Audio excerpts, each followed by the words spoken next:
Chapter 3. How to Tackle Clutter. In the third chapter of The Life-Changing Magic of Tidying Up by Marie Kondo, the author guides us through the steps to tackle clutter in your home. Kondo emphasizes the importance of addressing clutter effectively in order to create a more organized and happy home. The first lesson that Kondo presents in this chapter is the importance of visualizing the end result. The author suggests that you should imagine how you want your home to look after you have finished organizing it. By having a clear image in mind, you can motivate yourself to take concrete steps to achieve that vision. The second lesson is to start with the easiest items to discard. The author suggests that you begin with categories of items that are easier to make decisions about, such as clothing or books. By making easier decisions at the beginning, you can gain momentum and confidence to make harder decisions later on. Kondo's third lesson is about how to select which items to keep and which to discard. According to the author, you should hold each item in your hands and ask yourself if it brings you joy. If it doesn't, you should thank it for its service and discard it. If it does, you should find a special place to store it. The fourth lesson is about how to discard items that no longer bring you joy. The author suggests that you shouldn't simply throw things away. Instead, you should discard items in a respectful and grateful way, whether by selling or donating them. The fifth lesson is about how to store items that bring you joy. The author suggests that you should store items in a way that allows you to easily see and access them. Additionally,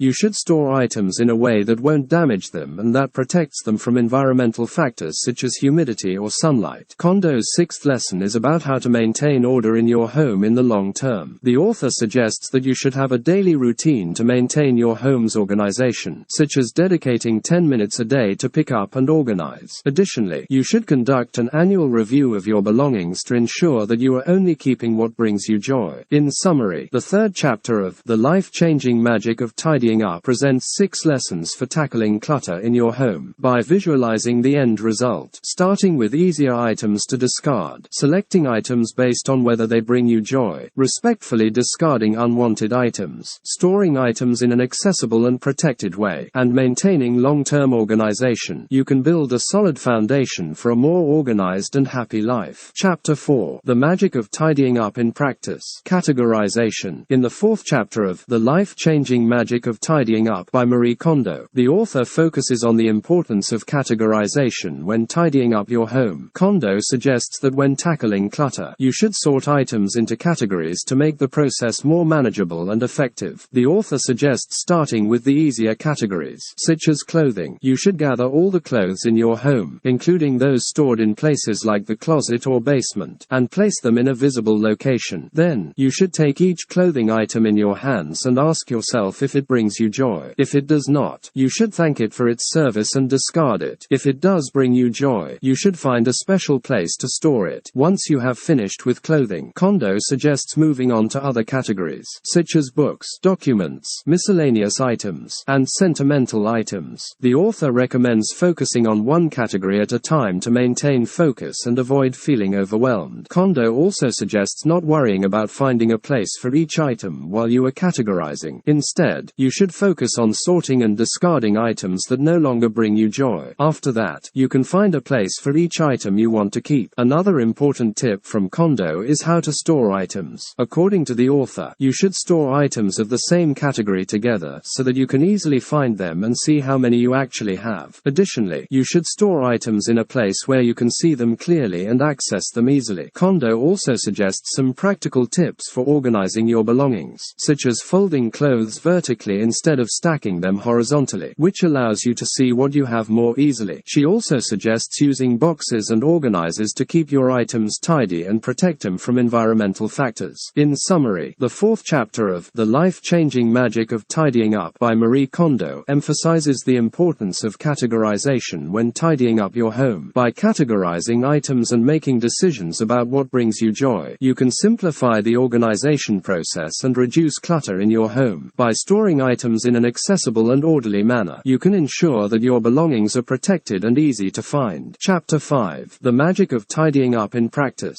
Storage. The fifth chapter of Marie Kondo's The Life-Changing Magic of Tidying Up focuses on the importance of storage in home organization. Kondo suggests that although tidying up can seem like an overwhelming task, proper storage is essential for keeping your home tidy and clean. In this chapter, the author begins by discussing the importance of only keeping keeping objects that truly make you happy and getting rid of everything else. Once you have reduced your possessions, Kondo suggests that you should find a place for each item you want to keep. Regarding storage, Kondo believes that it is essential for every object to have a designated place. For example, if you decide to store your socks in a box, they should always go back to that box after use. Kondo suggests that you should store your items in places where they're easily accessible and visible to you, so that you can find them when you need them and avoid them getting mixed up with other items. Furthermore, Kondo addresses the topic of vertical storage in this chapter. She suggests that instead of stacking your items in horizontal piles, you should store them vertically to save space and make it easier to find what you're looking for. For example, for storing clothing, Kondo suggests folding it instead of hanging it, so that you can easily see everything you have in your drawer. Another practical tip that Kondo offers in this chapter is to use boxes and organizers to keep your items tidy and protect them from the elements. Kondo suggests that you can use boxes to store items that you don't use frequently, such as seasonal clothing or seasonal items. This way, your items will be protected and easier to find when you need them. Kondo also talks about the importance of not buying more items than you really need. If you buy items just because they are pretty or trendy, you are more likely to end up with a cluttered and crowded home. Instead, Kondo suggests that you should think carefully before buying something new, and only do so if you really need the item and have a place to store it. In summary, the 5th chapter of The Life-Changing Magic of Tidying Up by Marie Kondo focuses on the importance of storage for keeping your home tidy. Kondo emphasizes the importance of only keeping objects that truly make you happy and having a designated place for each item. She suggests that you should store your items vertically to save space and make it easier to find what you're looking for. Additionally, Kondo suggests the use of boxes and organizers to keep your items tidy and protect them from the elements. Finally, Kondo suggests that you should be careful when buying new items and only do so if you really need the item and have a place to store it.